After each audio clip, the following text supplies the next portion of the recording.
YCP అంతర్జాతీయ ప్రధాన కార్యదర్శి అయినటువంటి సీమరాజా ఇప్పుడు మనతో పాటు ఉన్నారు. అయితే వీళ్ళకి ఇప్పుడు కడుపులో మంటలు బయలుదేరాయి.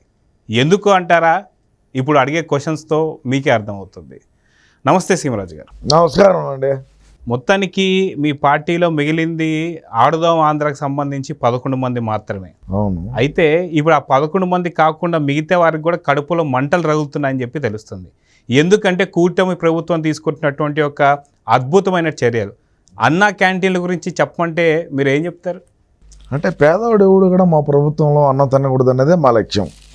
మా వైఎస్ఆర్ కాంగ్రెస్ పార్టీ వైసీపీకి సంబంధించినటువంటి శాసనసభ్యులైతేనేమి అన్న కూడా ఎందుకురా పేదవాడు అన్నం తినేది చచ్చారో ఎందుకు ఉరికే బతకనేది అని చెప్పేటువంటి అంశాలు మనం చాలా చూసాం.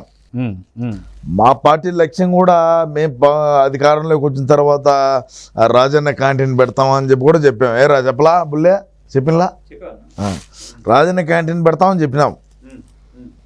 సో మేము అటువంటి క్యాంటీన్లు ఏం పెట్టలేకపోయినాము. ఇప్పుడు తెలుగుదేశం పార్టీ వచ్చింది, 5 రూపాయలకే కడుపు నిండా అన్నం పెడతారు, మంచి పప్పు వేస్తారు. నేను కూడా తిన్నా మాస్క్ వేసుకోండి. ఏమన్నా బయట వాళ్ళు ఎవరిని పోతే కొడతారు కదా, నువ్వు వయసు పొడివి అందులో అంచదారి డెకాయటం అని చెప్పి ఏమన్నా నాకు మెడి దెబ్బలు వచ్చాయని నాకుండే కారులో అంటే మీ మాదిరి బిఎండబ్ల్యూలు లేకపోయినప్పటికీ నాకు ఉండేటువంటి అంబాసిడర్ కారులో పోయి కూర్చొని మొన్న ఈ మధ్య గుడివాడ అనుకుంటా సంథింగ్ గుడివాడే కదరా, గుడివాడే బాబు గారు ఆ రోజు ఓపెన్ చేశాను మేబీ.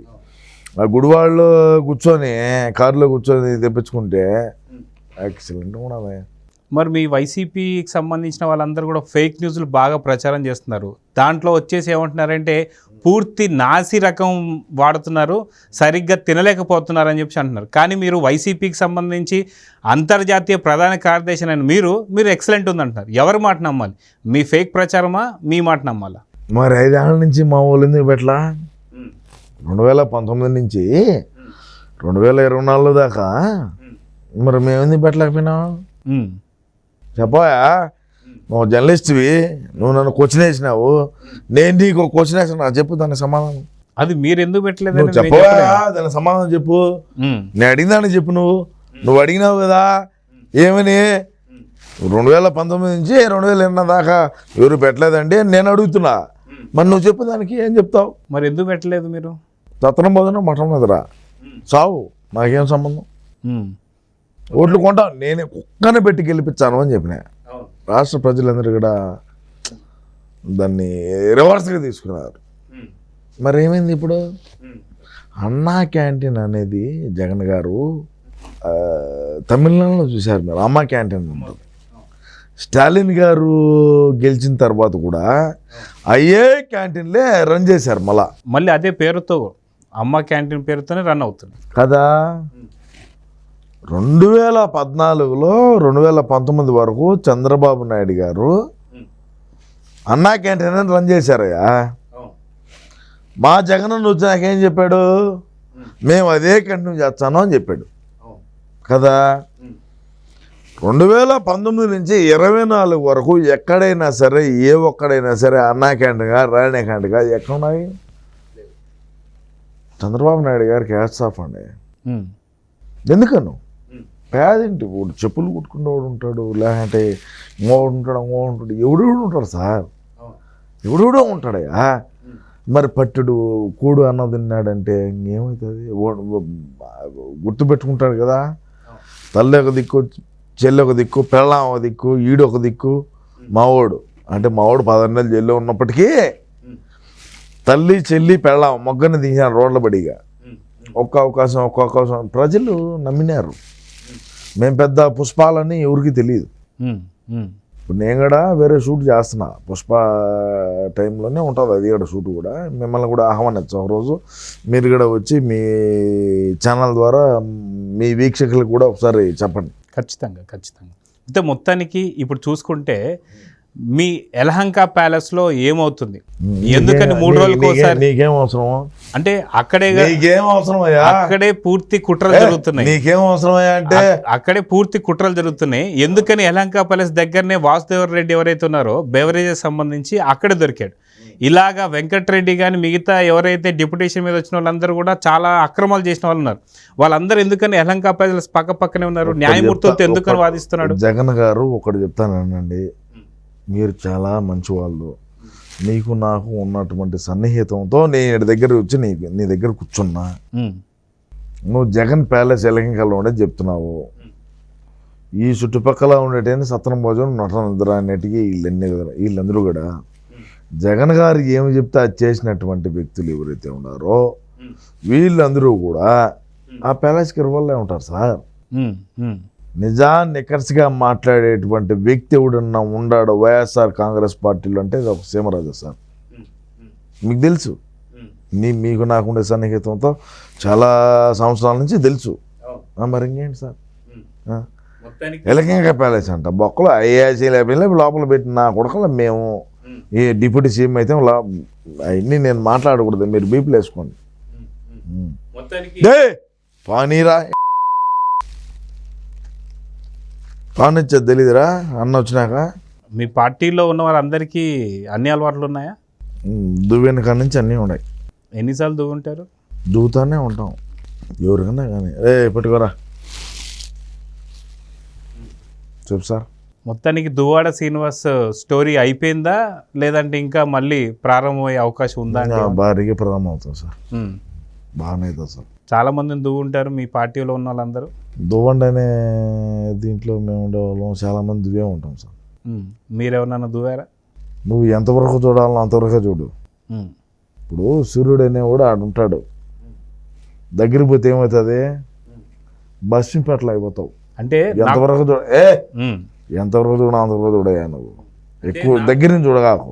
నాకు మీ గురించి తెలుసు, మీరు ఎంత మంచివారో నాకు తెలుసు. మీ ఇందాక అన్నట్టు ఖచ్చితంగా మన ఇద్దరి మధ్యన ఉన్న సాన్నిహిత్యం తెలుసు.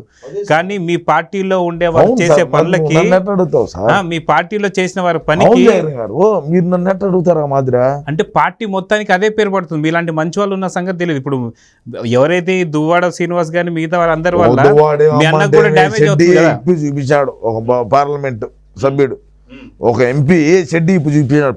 ఏం చేస్తావు దానికి? ఏందంట నువ్వు నన్ను అడిగేది ఏంది? నీ అటో నీకు తెలీదా? తెలుసు, కానీ మీ పార్టీలో ఉన్న వాళ్ళ గురించి ఇలాంటి వాళ్ళ వల్ల మీలాంటి మంచి వాళ్ళకు కూడా చెడు పేరు వస్తుంది. వాళ్ళ మీద ఎలాంటి చర్యలు తీసుకుంటారు? ఏ చర్యలు? 2039 తీసుకుంటాం, ఇప్పుడేం తీసుకోవాలి. 2039 మళ్ళీ మా పార్టీ ఎదగాలని వచ్చా అప్పుడు మళ్ళీ తీసుకుంటాం. మొత్తానికి మగవారే కాదు ఆడవారు కూడా సేమ్ అదే విధంగా తయారవుతున్నారు. నీకు వచ్చిన బాధ ఏందే? మీ పార్టీకి డ్యామేజ్. బాధ ఏందయ్యా? మీ పార్టీకి డ్యామేజ్ అవుతుంది. నేనున్నా కదా అన్నను కప్పించుకునేదానికి. నీకు వచ్చిన బాధ ఏంది? నీ బాధ ఏంది చెప్పు, ఏందంట? మొత్తానికి రాఖీ కట్టించుకున్నాడా జగన్ అన్న? నాకు గట్టేవాడు లేడు ఎవడు అని నేను తప్పుడు నాకు కాదు.